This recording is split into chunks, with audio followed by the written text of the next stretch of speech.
В этом видео я расскажу, почему история в последней главе 4 Евангелия о том, как 7 учеников Иисуса поплыли в лодке ловить рыбу и увидели на берегу их воскресшего учителя, содержит явные намеки на имя реального автора Евангелия. Список имен этих 7 человек в лодке представлен в Иоанна 21:2. Симон Петр, и Фома, называемый Близнец, и Нафанаил из Каны Галилейской, и сыновья Зеведеевы, и 2 других из учеников его. И что самое важное, 5 стихами позже, в Иоанна 21:7 говорится, что одним из них был ученик, которого любил Иисус, то есть автор Евангелия. Как я уже говорил, я считаю, что апостол Варфоломей написал первые 20 глав Евангелия, а последняя глава была написана после смерти апостола его учеником. Но аргументы в этом видео от этого почти не зависят, и выводы остаются теми же, даже если вы считаете, что все Евангелие написано одним и тем же автором. Важнейшей отправной точкой для нашего обсуждения является идея о том, что автор Евангелия не написал, как его зовут, не потому, что, как полагают ученые, у него было почти параноидальное желание скрыть свою личность любым возможным способом, а потому, что он либо был скромным, либо просто не успел принять решение подписать Евангелие своим именем, поскольку оно было опубликовано уже после его смерти.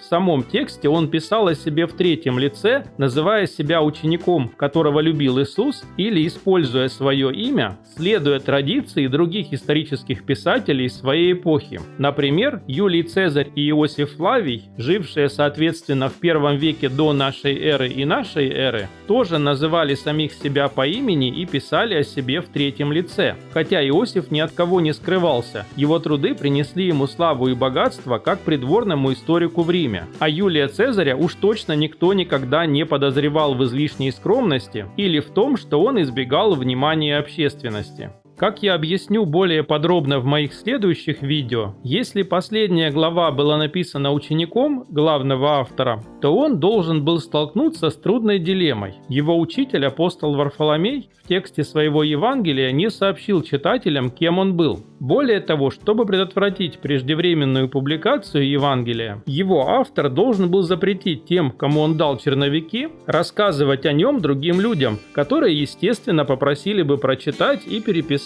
текст черновика. Дали его почитать и переписать своим друзьям, и таким образом, получив фору в несколько лет относительно окончательной версии книги, недописанные черновики Евангелия оказались бы фактически опубликованы, и далее распространялись бы параллельно и конкурировали за внимание читателей с окончательной авторской версией книги. Поскольку все древние книги переписывались от руки, в итоге читатели просто не знали бы, какая из версий Евангелия является последней. Однако апостол Варфоломей не успел сам опубликовать свою книгу, и после его смерти его ученик должен был сделать выбор: либо нарушить обещание, которое он дал своему учителю-апостолу, и сообщить всем имя автора Евангелия, либо опубликовать книгу в том виде, в каком он ее получил, без имени автора, и таким образом быть ответственным за то, что его учитель-апостол не получит признания за свою работу от будущих читателей. И автор последней главы в этих обстоятельствах выбрал золотую середину. Он формально сохранил книгу анонимной, но в своей 21 главе дал нам довольно очевидные подсказки, чтобы мы при желании могли сами догадаться об имени автора.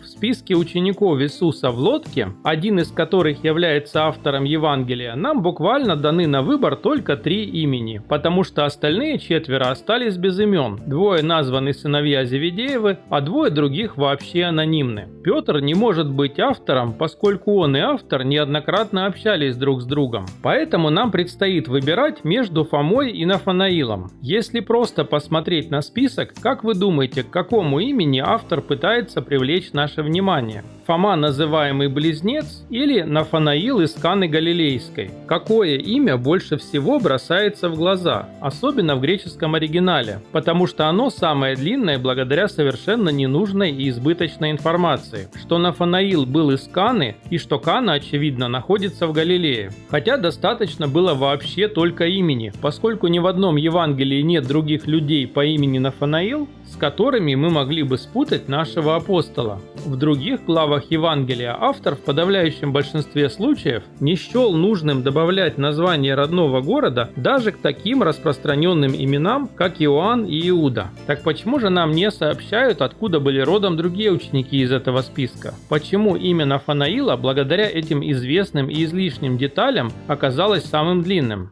Если вы когда-либо изучали принципы хорошего стиля в литературном творчестве, то вы знаете, что списки людей или предметов должны быть однородными, если только у вас нет веских причин поступать иначе. Вы должны выбрать образец того, как вы хотите представить вашу информацию читателям, и применить его к каждому участнику вашего списка. То есть, если автор решил составить список имен и прозвищ апостолов, например, Симон Петр, то он должен был назвать других людей в списке, соответственно, Иуда Фома, Нафанаил Варфоломей и так далее. Если же он решил использовать шаблон имя плюс родной город, то есть Нафанаил из Каны, то он должен был написать Петр из Вифсаиды, Фома из Назарета, или откуда он был на самом деле, Иоанн из Вифсаиды и так далее. И очевидно, поскольку автор составлял список людей, большинство или даже все из которых были из Галилеи, и сама ловля рыбы происходила на Галилейском озере, то он мог напомнить нам об этом отдельным замечанием, но не должен был сообщать нам прямо в списке, что только один из них был из Галилеи, игнорируя всех остальных. При этом древние люди обращали внимание на стиль и гармонию ничуть не меньше, чем мы. Так почему же автор последней главы, очевидно разумный и образованный человек, нарушил эти очевидные правила хорошего стиля и составил такой странный, бессистемный, неоднородный список? Я думаю, потому что список был не бессистемным, а составленным специально так, чтобы обратить наше внимание на одного конкретного человека, любимого ученика и автора Евангелия, о присутствии которого в списке нам прямо сообщается в Иоанна 21:7. Давайте просто посчитаем количество греческих букв в каждом имени в этом списке. На сыновей Зеведеевых приходится 14 букв, по 7 на человека. На Петра 11 букв, на Фому 22, на двух анонимных учеников вместе 25. А вот имени Нафанаила досталось целых 28 букв, в 2 раза больше, чем двум сыновьям Зеведея. Итак, нам сообщают, что автор Евангелия один из 7 человек в лодке. И наше внимание явно обращают на имя Нафанаила, нарочно наполняя его избыточной информацией, чтобы оно было самым длинным и заметным. По какой еще причине автор главы мог это сделать, если не для намека на то, что Нафанаил и есть тот самый особенный человек в этом списке, то есть автор Евангелия? Вот и все, загадка разгадана. И единственная причина, по которой потребовалось 2000 лет, чтобы увидеть этот очевидный факт, заключается в том, что люди слишком старались перехитрить самих себя и искали сложные экзотические ответы среди падших ангелов из книги Бытия или ручьев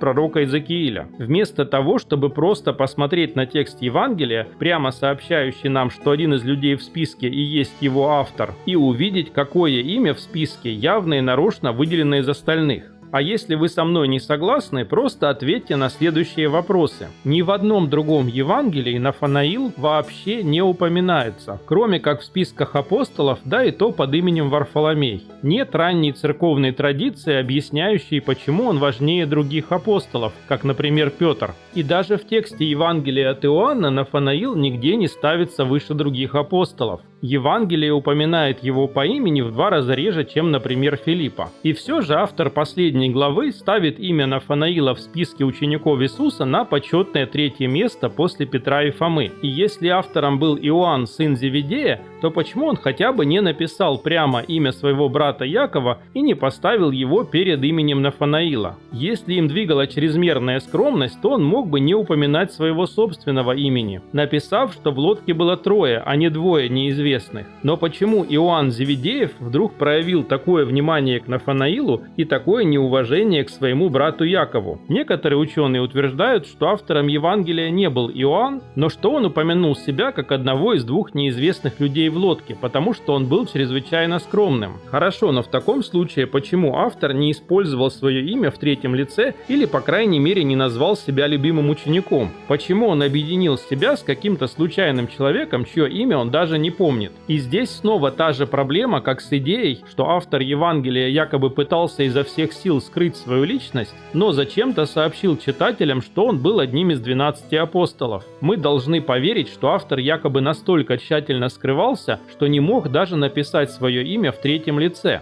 но при этом зачем-то сообщил нам, что он был одним из 7 людей в лодке. И если автор, кто бы он ни был, рассказывает нам историю о своей личной встрече с воскресшим Иисусом, своим учителем, Господом и Спасителем, то попытка скрыть свое присутствие и вычеркнуть самого себя из этой истории выглядит как неуважение к самому Иисусу. А если вы согласны, что последнюю главу написал не апостол, а его друг и ученик, то сокрытие им имени своего покойного учителя и упоминание его последним, как одного из двух неизвестных людей, было бы смесью введения читателей в заблуждение, поскольку он знал, как звали его учителя, и оскорбления его памяти. Однако моя теория объясняет все совершенно логично. Ученик апостола Нафанаила, написавший последнюю главу, поставил имя своего учителя на почетное 3-е место после Петра, главы апостолов, и Фомы, который, возможно, даже был братом Иисуса.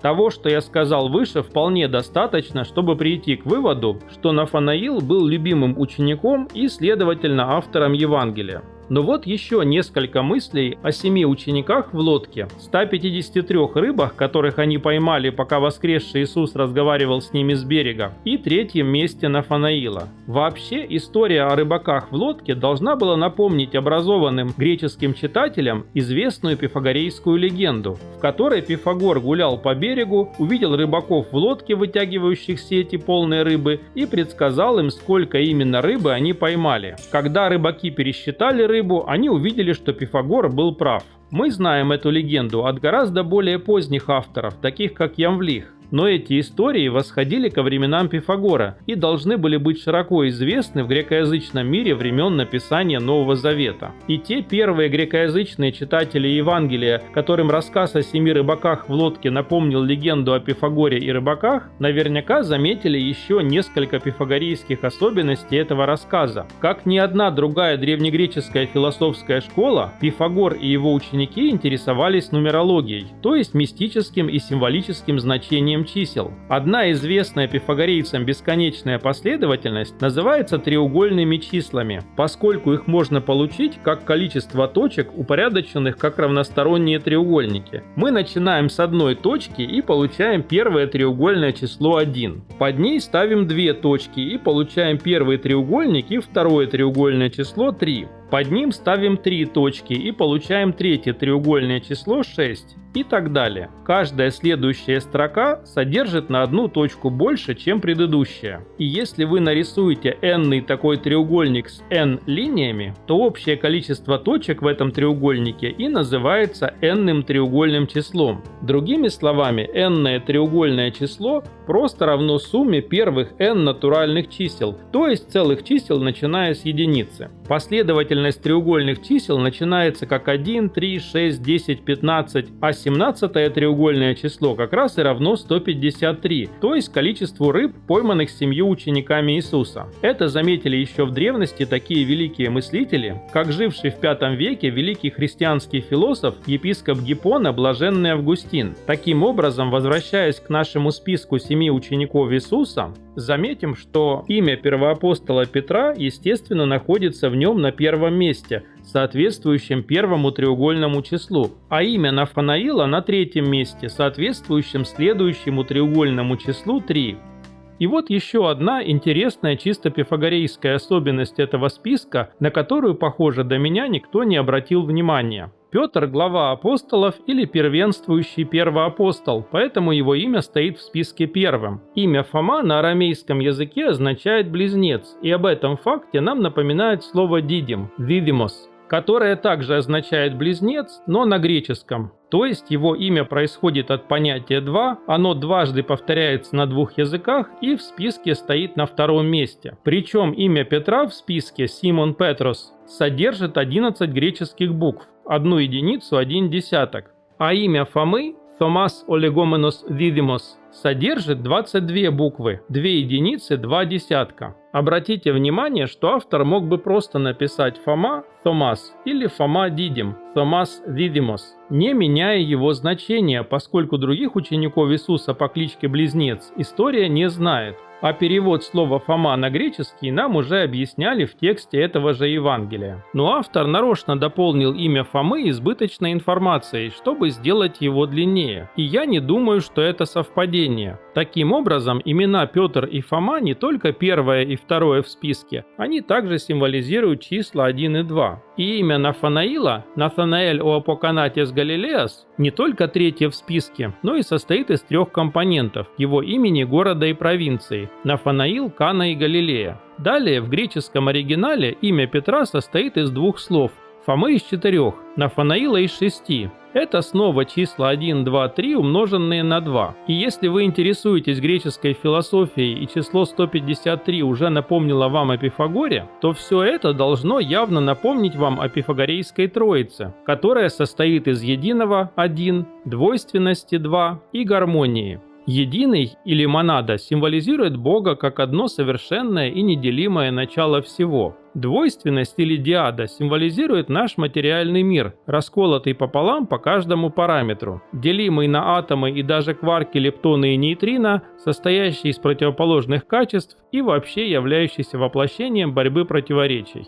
Триада, 3, для пифагорейцев была идеальным числом, равносторонним треугольником, символизирующим отношения, связывающие не только материальные объекты, но и материальный мир с божественным, то есть символом гармонии. Это и есть Пифагорейская троица. И пифагорейская гармония, как воплощение того, что мы сегодня называем законами природы или рациональными принципами, управляющими нашей материальной вселенной, в трудах более поздних философов стала известна как логос. Вы также можете думать о гармонии и логосе как о мудрости или знании, что является подходящим символом для Евангелия и его автора. Ученик Нафанаила, который мог написать целую главу на греческом языке, очевидно тоже был образованным человеком. И поскольку он интересовался философскими и религиозными вопросами в достаточной мере для того, чтобы не только стать христианином, но и дописывать и редактировать написанное на греческом языке Евангелие, мы можем с уверенностью сказать, что он хорошо знал греческую философию и идеи, которые я здесь обсуждаю. Поэтому я думаю, что он составил этот список, чтобы указать на имя своего учителя.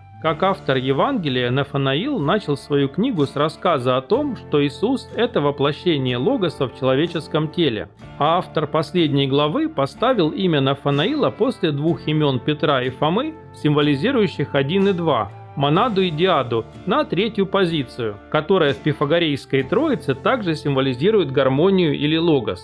То есть апостол и ученик Иисуса, который оказал ему честь как логосу в начале Евангелия, в конце книги почитается уже собственным учеником, который поставил его имя на место логоса в Пифагорейской троице. Что касается 2 последних неизвестных имен, то не кажется ли вам странным, что автор последней главы помнил точное число рыб, но не помнил имена всех 7 учеников Иисуса, которые были в лодке, среди которых был сам автор Евангелия? Он прямо называет их «2 других из учеников его». Значит, они не были совсем уж посторонними людьми. Может быть, конечно, в той лодке действительно было 7 человек, и автор действительно запомнил 5, а 2 забыл. Не все обязано быть символом. Но поскольку частью этой истории является символическое число 153, то заманчиво хотя бы предположить, что именно наличие 7 человек в лодке, а также деление их на 5 известных и 2 неизвестных, могло символизировать для первых греческих читателей Евангелия. Например, символ оракула Аполлона в Дельфах был похож на нашу букву Е или греческий эпсилон.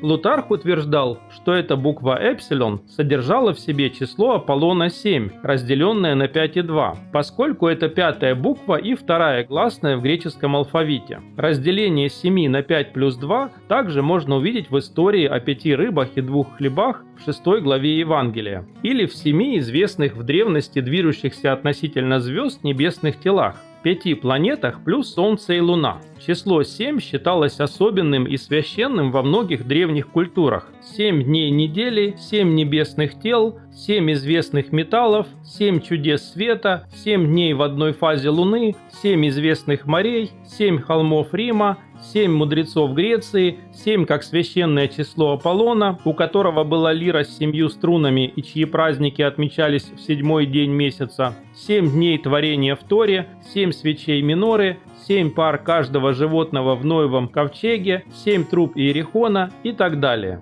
В притчах 9.1 сказано: «Мудрость построила себе дом, вытесала 7 столбов его». Другое известное священное число – 3. Наше пространство имеет 3 явных измерения. Время мы делим на прошлое, настоящее и будущее. Треугольник – самый первый и самый жесткий многоугольник. Христиане верят в Святую Троицу. Еврейская Библия, Танах, состоит из 3 частей – Тора, пророки и Писания, Тора, Невиим, Кхтувим. Из 3 частей состоял Иерусалимский храм, было 3 патриархов и так далее.